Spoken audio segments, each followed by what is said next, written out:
मी काय म्हणतो धैर्य, आपण नंतर जाऊ की? पाहुणे आलेत तर मग काय उपयोग आहे? काय उपयोग आहे म्हणजे? माफी मागायला आलायस ना? गप माफी मागायची आणि निघायचं. अरे पण पाहुणे, तुला कधीपासून लोकांचा फरक पडायला लागला? तू आत्ताच माफी मागायचीस.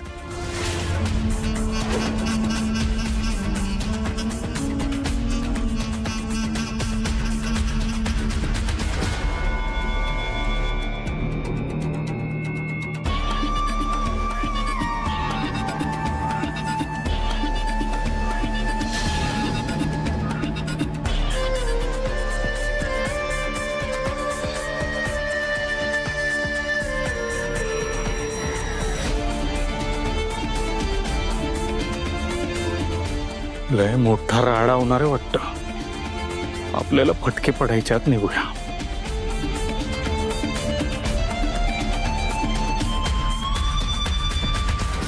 भाऊ, शाळांचं जे प्रपोजल आहे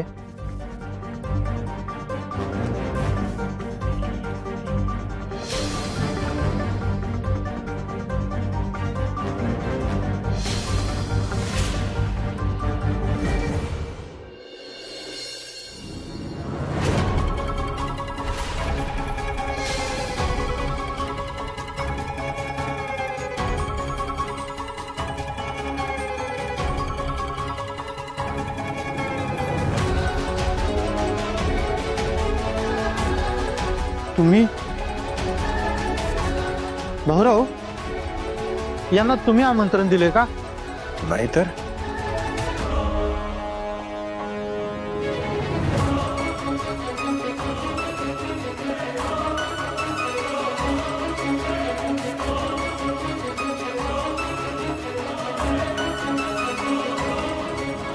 काय म्हणता धैर्य, काही काम काढलं का इकडे आज?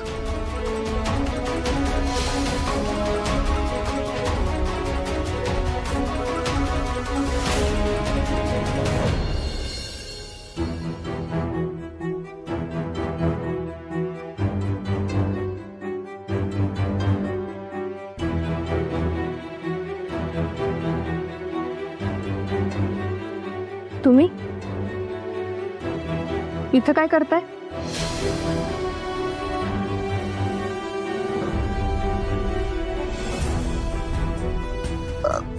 काय नाही बघ, भाऊंची सदिच्छा भेट घ्यायला आलो होतो. अगदी सहजच, बाकी काय नाही. भाऊराव बिझी दिसत आहेत. करा करा, चालू दे तुमचं, आपण नंतर भेटू. हा, चालते चालते.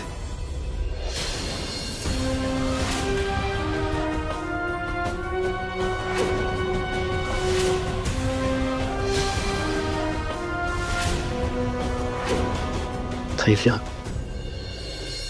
या थेरड्यानं अख्खा गाव गोळा केलाय.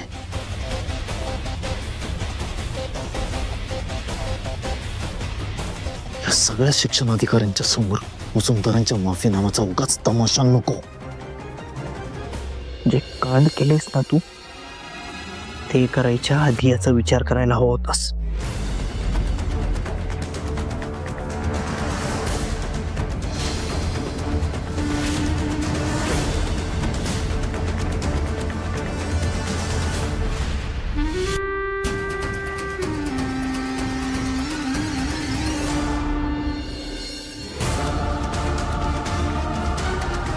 धैर्यराव, अहो काय हे?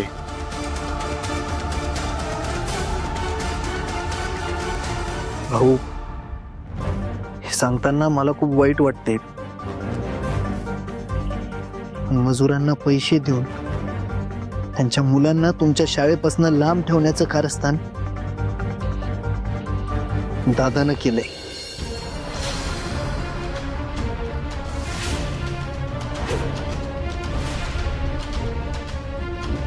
या अगोदर आपल्या फॅमिलीज मध्ये जे काही वाद झाले त्यावरनं माझ्या नाही पण दादाच्या मनात द्वेष निर्माण झाला आणि म्हणूनच हे सगळं केलं त्यानं.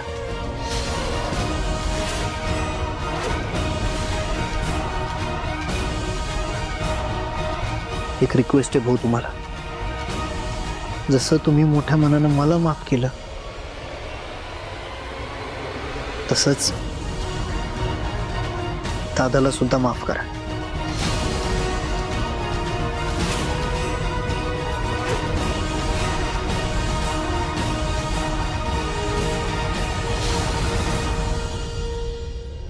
सॉरी.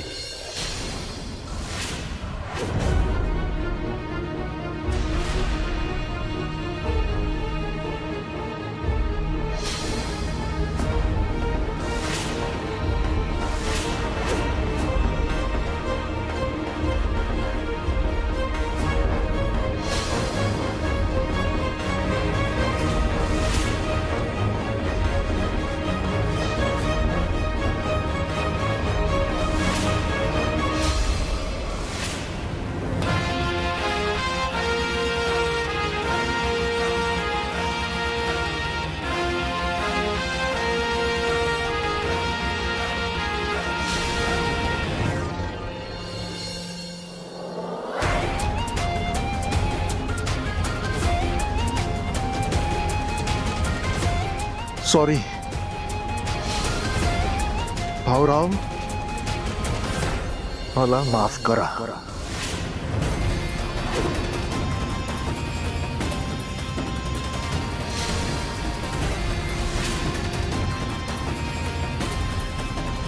काय माणसं आहेत हो तुम्ही? कशाची कमी आहे तुम्हाला? तरीही भाऊंची छोटी शाळा लुबाडण्यासाठी किती वाईट मार्ग अवलंबला तुम्ही. मुजुमदारांकडून असली अपेक्षा नव्हती.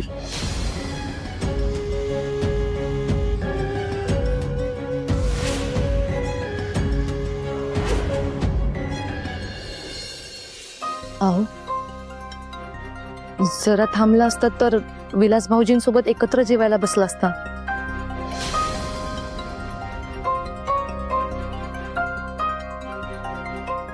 नीतू, हा? नसते सल्ले देऊ नको आम्हाला. आणि तसं पण तुझा विलास भाऊ आहे ना, तो काय आता घरी येत नाही. त्या नायकांकडे एवढा अपमान झालाय त्याचा, तो पचवायला दारू ढोसत बसल कुठंतरी.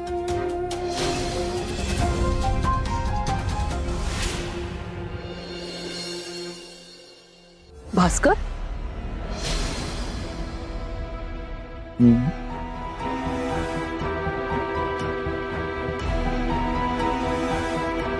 तू आलास?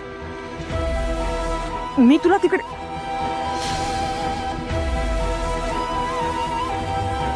आई बाप.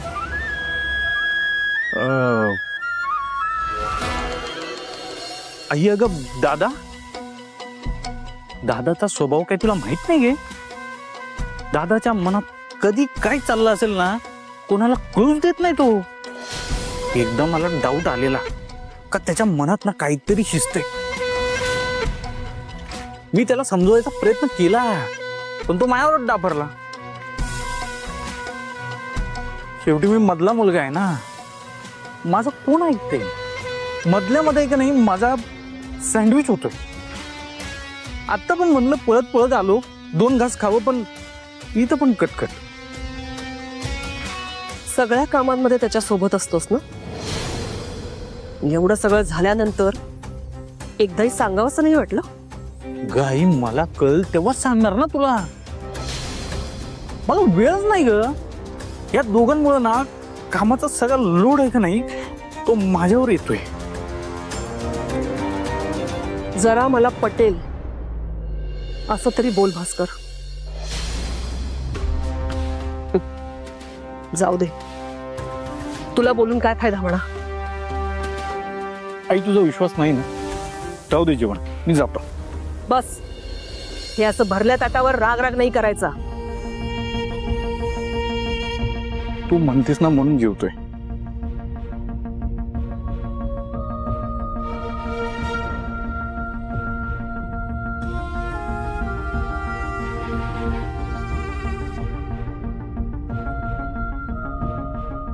तू काय बघत बसली? थंड झालंय, गरम करून आण. जा की लवकर.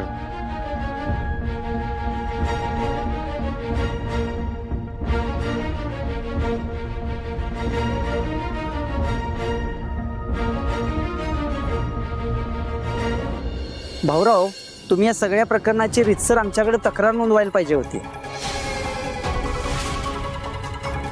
भाऊ, शाळा उभारणीसाठी राखीव असलेल्या 6 जमिनी आम्ही तुम्हाला द्यायचा निर्णय घेतलाय. तो किती बरोबर आहे याचं उत्तम उदाहरण स्वतःहून समोर आलं.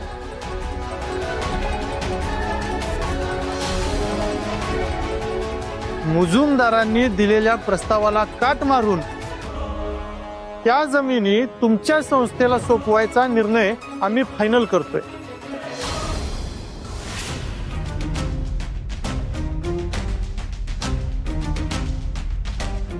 धन्यवाद.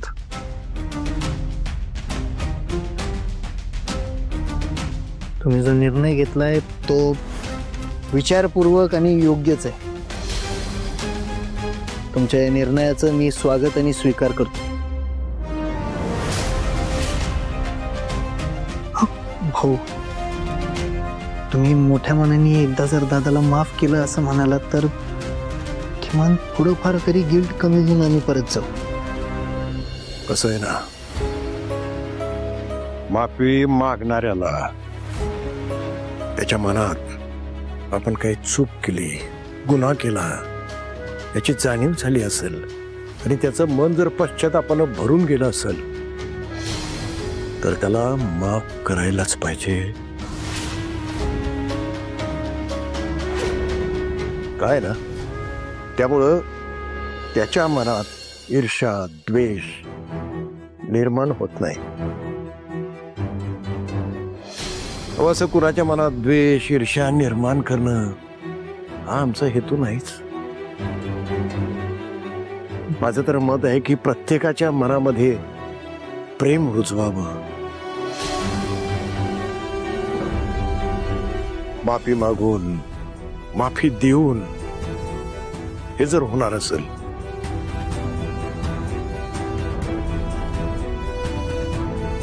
तर मी सांगतो, तर माझ्या मनात तुमच्याविषयी कसलीच आढी नाही. माफ केलं तुम्हाला.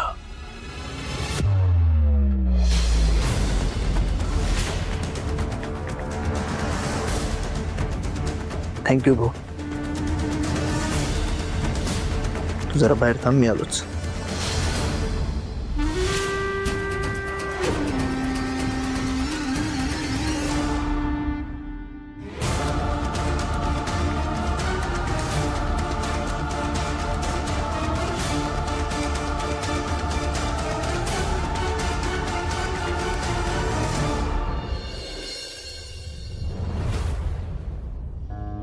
भाऊ, दादा जरा शॉर्ट टेम्पर्ड आहे, त्यामुळं त्याच्याकडनं ज्या चुका झाल्यात त्या प्लीज तुम्ही मनावर घेऊ नका. आणि हे असलं काही परत होणार नाही याची गॅरंटी मी देतो तुम्हाला. माझा कायम वॉच असेल त्याच्यावर.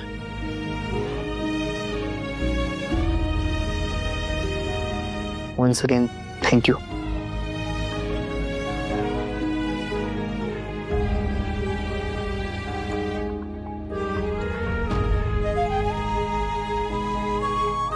येतो मी.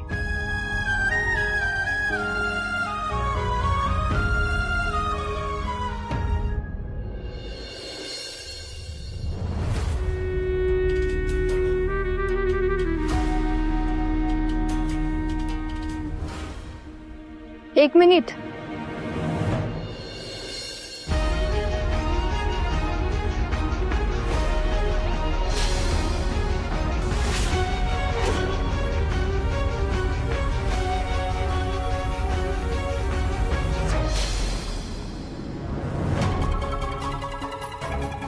भाऊंनी जरी तुम्हाला सांगितलं असेल ना की त्यांच्या मनात तुमच्याबद्दल कुठलीच आडकाठी नाहीये, तरी तुम्ही जे काही केलंय ना ते मी नाही विसरणार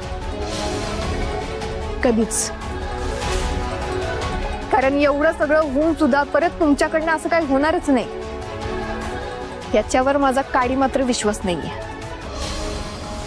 त्यामुळे आमच्या शाळेला वाचवण्यासाठी तुमच्या सगळ्या हालचालीवर माझं बारीक लक्ष आहे.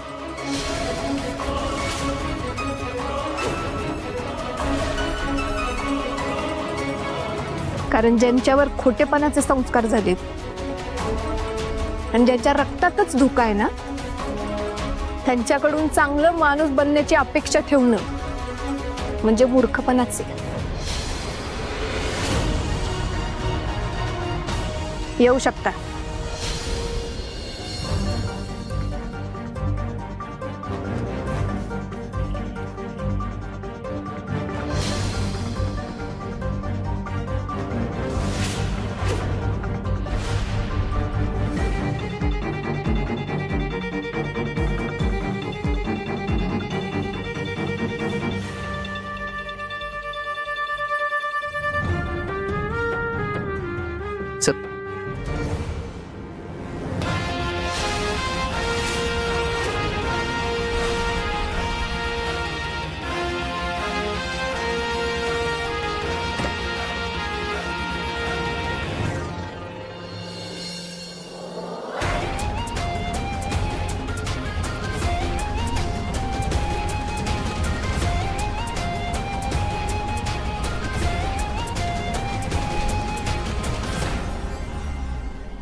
मी सांगितले लक्षात आहे ना?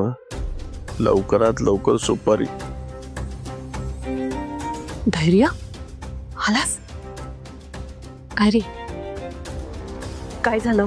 भाऊरावांनी केलं माफ? नाही, लगेच माफ केलं त्यांनी. आणि हीच तर गोष्ट त्यांना आपल्यापेक्षा वेगळं ठरवते.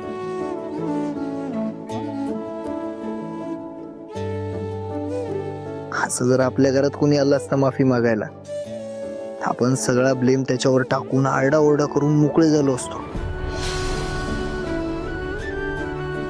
पण भाऊ शांतपणे फक्त एवढंच बोलले की मला द्वेष नाही, प्रेम रुजवायचंय.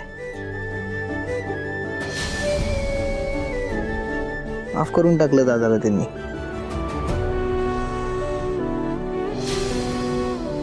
त्यांना जे करायचं ते करू दे. आपण या प्रसंगातून सुटलो ना, ते महत्वाचं. नाही, त्या थेरड्यानं माफ केलं, पण त्या पोरीचं काय? त्या पोरीचं काय? तू जेव्हा आतमध्ये होता ना, तेव्हा ती मला काय काय बोलून गेली ना, काय सांगू तुला माहितीये? पुरुषांसोबत अदबीनं वागावं याची जरा सुद्धा अक्कल नाही तिला. तुला सांगतो नाही, त्या घरामध्ये बायकांना नको तेवढं डोक्यावर चढवून ठेवलंय. अरे फटफट फटफट बोलली ती मला. काय म्हणली माहितीये तुला? जे म्हणले असेल ते योग्यच म्हणले असेल. आणि काय नाही बोलायचं तिनं तुला? अरे तू कामच तसं केलंयस. आणि राहिला विषय स्त्री असण्याचा, तर जा आणि जाऊन जरा बघ भाऊंनी कमवलेला एवढा मान सन्मान, त्यांनी उभारलेली शाळा कशी खंबीरपणे सांभाळती येते. आणि तू वडिलांकडून एवढं सगळं आयतं मिळालंय, पण ते सुद्धा घालवायच्या मार्गाला लावायलायस. तू मला हा झाला. इथून पुढे बिझनेस मध्ये तू जराही लक्ष घालायचा प्रयत्न करायचा नाहीस. मुजुमदारांचा बिझनेस आणि सन्मान याची जबाबदारी आता माझी. तुला सगळं आयतं हातात मिळेल बसल्या जागी. आणि परत जर काही लुडबुड केलीस, नाही तर कारस्थान करायचा प्रयत्न केलास ना, तर मुजुमदारांचं नाव सुद्धा लावू देणार नाही मी तुला. आणि एक गोष्ट कायम डोक्यात फिट करून ठेवायची, धैर्य मुजुमदार हिशोब ठेवत नाही, हिशोब करतो.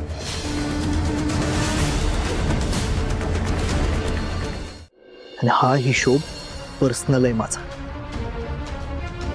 त्यामुळे जितकं शांत आणि जितकं लांब राहता येईल तितकं राहायचं.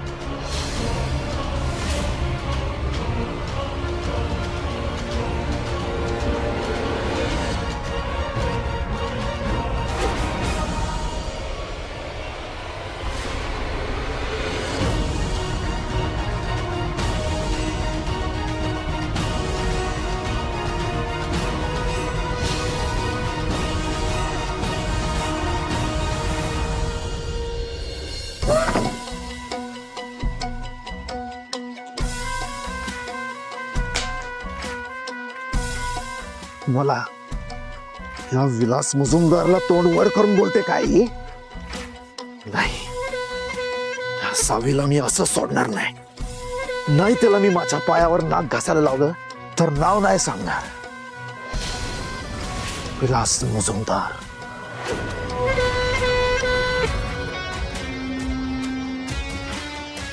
ऐका ना,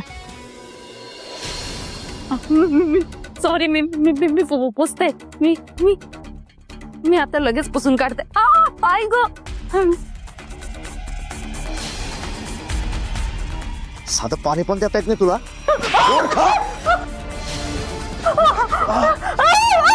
काय काम असतं तुझं? सांग ना मला. सांग. साधं पाणी मागितलं तुला, पाणी पण देता येत नाही तुला. दिवसभरात काय काम असतं तुला? साधं एक काम करता येत नाही.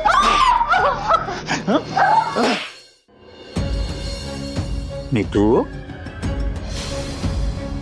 Very bad.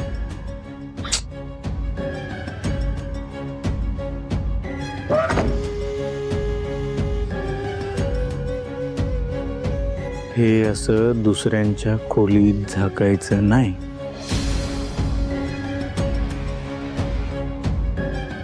कळलं?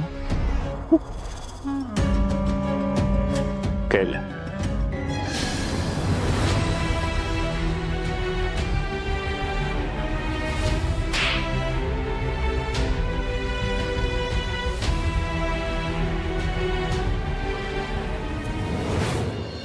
या, खरं सांगू का, तुमचा निर्णय खरंच खूप छान आहे. पण भाऊ, तसं बघितलं तर शिक्षण क्षेत्रातला अनुभव तुमचा जास्तच. त्यामुळं ह्या प्रोजेक्टला तुमचं मार्गदर्शन लाभलं तर खरंच ते मोलाचं होईल. हो हो, अगदी बरोबर. बरोबर बरोबर. भाऊ, अजून एक, मुजुमदारांनी जे केलं ते अतिशय निंदनीय आहे. पुढे आणखी काही आमची मदत लागली तर नक्की सांगा. येतो. होय, नक्की.